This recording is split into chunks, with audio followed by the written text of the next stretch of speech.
বিক্রমপুরে বিখ্যাত খাবার দিয়ে আজকে সকালে নাস্তা করলাম, সাথে সন্ধ্যার পর একটু গিয়েছিলাম আমার পছন্দের একটা রেস্টুরেন্টে। আর সারাদিন আরো কি কি অ্যাক্টিভিটিস করলাম সবকিছু নিয়ে থাকবে আজকের এই ব্লগটা। সো হ্যালো এভরিওয়ান, কি অবস্থা সবার? Welcome back to my another new blog. চলে আসলাম নতুন আরেকটি ব্লগ নিয়ে তোমাদের সাথে। আজকে সকালের নাস্তায় বাসায় খুদের ভাত রান্না করা হবে আর সাথে থাকবে অনেক রকমের ভর্তা। সো এই জন্য একটু ঘুম থেকে আর্লি উঠে গিয়েছিলাম। এখানে ভর্তা বানানোর জন্য সবকিছু প্রিপারেশন করে নিচ্ছিলাম আম্মু আর আমি মিলে। আম্মু আমার ঘুম থেকে ওঠার আগে আলু ভর্তার জন্য আলু সিদ্ধ দিয়েছিল, তো ওইটা হয়ে গিয়েছিল। আর আলুগুলাকে আমি একটু খোসা ছাড়িয়ে নিচ্ছিলাম। এই ছোট আলুগুলা দিয়ে আলু ভর্তা খেতে খুবই মজা লাগে।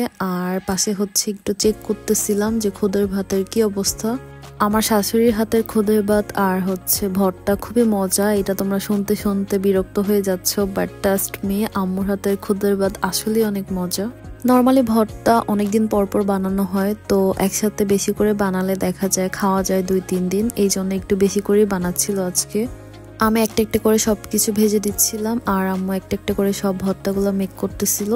আর সবকিছু বানানোর পরে এগুলো হচ্ছে তার ফাইনাল লুক। এইগুলা হচ্ছে সব রকমের ভর্তা। এখানে ছিল আলু ভর্তা, দেন হচ্ছে শুটকি ভর্তা, সরিষা ভর্তা, আর একটা ছিল ইলিশ মাছের ফুলকা ভর্তা। আর এই সব ভর্তার মধ্যে আমার কাছে অলওয়েজ আলু ভর্তাটা অনেক বেশি মজা লাগে। আর সবকিছু মেক হওয়ার পর আমি খাবার খাওয়ার জন্য বসে পড়ি, কজ আমার এগুলো দেখে একদমই লোভ সহ্য হচ্ছিল না। আমি সবগুলা ভর্তা থেকে একটু একটু করে নিয়ে নিচ্ছিলাম। আর সবগুলা ভর্তায় অনেক বেশি মজা হয়েছে। আমাকে বলছিলাম একটু ঝাল কম দেওয়ার জন্য যাতে খাওয়া যায়। সো আজকে একটু ঝাল কম হওয়াতে মজাই লাগতেছিল।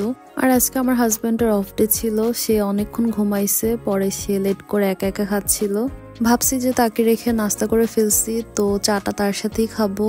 আর আগের দিন ফোন করে আমার হাজবেন্ডকে বলছিলাম এই বেবি অ্যাপেল গুলা নিয়ে আসার জন্য, আর সে নিয়ে আসছে। এগুলো না আমার খেতে খুবই ভালো লাগে।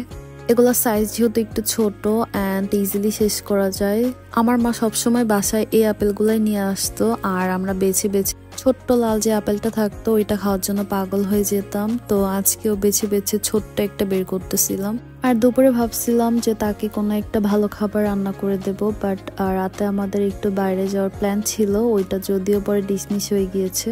যেহেতু রাস্তাঘাটের অবস্থা বেশি একটা ভালো না, এই জন্য আমরা বেশি একটা দূরে যাই নাই, বাসার আশেপাশে একটু ঘুরতে গিয়েছিলাম।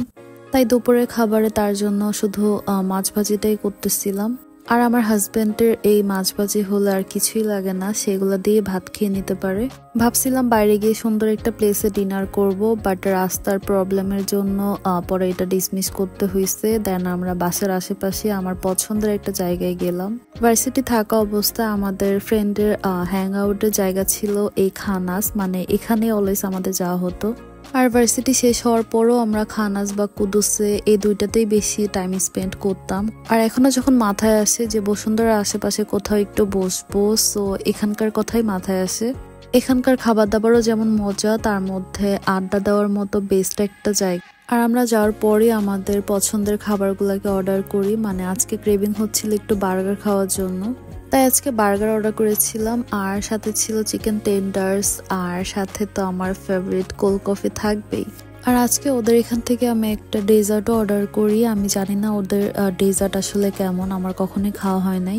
রিভিউ দেখেছিলাম যে ওদের ডেজার্টগুলো মোটামুটি ভালো, বাট আমি যেটা ট্রাই করেছি আমার কাছে একদমই ভালো লাগে নাই। যাই হোক, ডেজার্ট নিয়ে আমার কোনো মাথা ব্যথা নাই, ওদের অন্যান্য খাবার ঠিক থাকলেই হবে। অনেকক্ষণ মিলে কিছু পিকচার দেন হচ্ছে ভিডিও ক্লিপস নেওয়ার পর এখন চলে গেলাম খাবার দাবার খাওয়ার জন্য। আমি খানাসে আসলে ওদের মিস করি নাগা উইংসকে, বাট নাগা উইংস আমার সাথে কেউই শেয়ার করবে না, কারণ আমার হাজব্যান্ড একদমই ঝাল খেতে পারে না। আর অলওয়েজ দেখা গেছে যে আমার ফ্রেন্ডের সাথে আমি শেয়ার করে খেতাম, বাট এখানে তো আমাকে একাই খেতে হবে। এই জন্য আর নাগা উইংসটা ট্রাই করা হয় না, জানি না কবে বা ট্রাই করতে পারবো। আর আমি ওদের আজকে চিকেন বার্গার নিয়েছিলাম। ওদের বার্গার বরাবরই অনেক মজা, আজকেরটাও ভালোই ছিল। অ্যান্ড খাবার দাবার খেয়ে আজকে ওদের লাস্টে কফিটা ট্রাই করতেছিলাম। আজকের কফিটা আগে ট্রাই করতে পারি নাই, কজ অনেক বরফ ছিল, তার মধ্যে বাইরে হালকা হালকা ঠান্ডা ছিল, খেলে অবস্থা খারাপ হয়ে যেত। আর ওদের কফির কথা আর কি বলবো, ওদের কফি বরাবরই অনেক মজা, আর আজকেরটাও অনেক মজা ছিল। আমি জানি না ওদের কফিটা কি দিয়ে মেক করে এতটা ঘন আর এতটা ক্রিমি হয়, এত চকলেটি। মানে আমি হচ্ছে খানাস আর হচ্ছে আপনের এই দুইটা কফি ছাড়া আর কোথাও এত ভালো কফি খাই নাই। যাই হোক, এভাবে আমার আজকের দিনটা শেষ হয়ে গেল। আই হোপ আমার ভিডিও তোমাদের ভালো লেগেছে। Please don't forget to like, comment and share. Bye by.